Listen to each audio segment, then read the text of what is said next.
সর্বশেষ যে লোকটা জান্নাতে যাবে তাকে আল্লাহ তাআলা জাহান্নামের আগুনে পোড়াতে পোড়াতে ছাই বানিয়ে ফেলবে। আল্লাহ বলবেন, জিব্রাইল যাও একটু দেখো, একটা মাত্র সেজদা দিয়েছে আমাকে, এরকম কাউরে পাওয়া যায় কিনা। বাটি চালান দিয়ে দেখো পাওয়া যায় কিনা। খুঁজে খুঁজে কাউরে পাবে না। আল্লাহ বললেন আবার দেখো, খুঁজে খুঁজে একজনকে পাবে, সামান্য ইমানের ছিটে ফোঁটা তার অন্তরে ছিল। আল্লাহ বলবেন যেহেতু ছিটে ফোঁটা আছে, অনেক মায়ের খাইছে, ওকে বের করে জাহান্নাম থেকে বের করে একটা নির্ধারিত দূরত্বে রেখে দাও। রেখে দেয়া হবে, কিন্তু জাহান্নামের আগুনের লেলিহান শিখাতে তার গা ঝলসে যাবে। সে আল্লাহর ডেকে বলবে, মাবুদ তোমার কাছে আমি কিছু চাই না,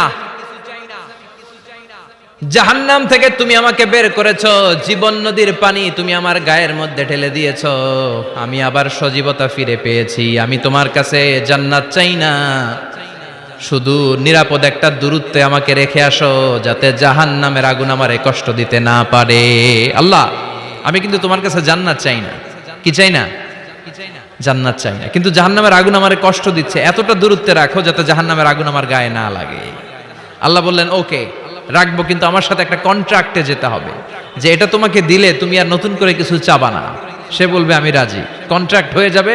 আল্লাহ জিব্রাইলরে বলবেন যাও এমন দূরত্বে রাখো যাতে জাহান্নামের আগুন ওরে কষ্ট না দেয়। রেখে আসা হবে, অনেক দিন সে ওখানে আনন্দে থাকবে, আল্লাহ শুকরিয়া করবে। সে মনে মনে বলবে বেঁচে গিয়েছি, আমি বেঁচে গিয়েছি, জীবনে আর কিছু চাই না, জাহান্নাম থেকে আমি বেঁচে গিয়েছি। অনেকদিন থাকার পরে মনে মনে ভাববে বাইসা তো গেছি, কিন্তু নতুন করে একটু ট্রাই করে দেখি, জাহান্নামের সৌন্দর্যের দৃশ্য একটু চোখ দিয়ে অবলোকন করা যায় কিনা। সে আল্লাহরে ডেকে বলবে আল্লাহ ইনদি সুআল, আমার একটা ফরিয়াদ আছে। কি ফরিয়াদ? আল্লাহ আগেই বলে রাখি আমি কিন্তু জান্নাতে যেতে চাই না। আল্লাহ বলবেন কি চাও?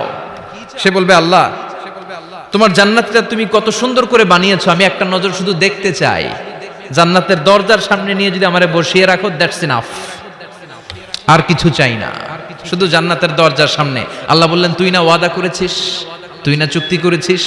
সে বলবে আল্লাহ আমারে হতভাগা বানাইয়া তোমার কি লাভ? সুবহানাল্লাহ পড়েন।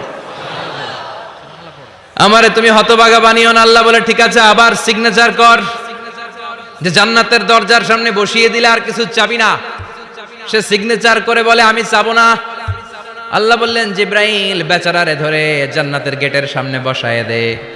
এবার জান্নাতের গেটের সামনে বসে বসে জান্নাতের সৌন্দর্য দেখা শুরু করবে। সুবহানাল্লাহ।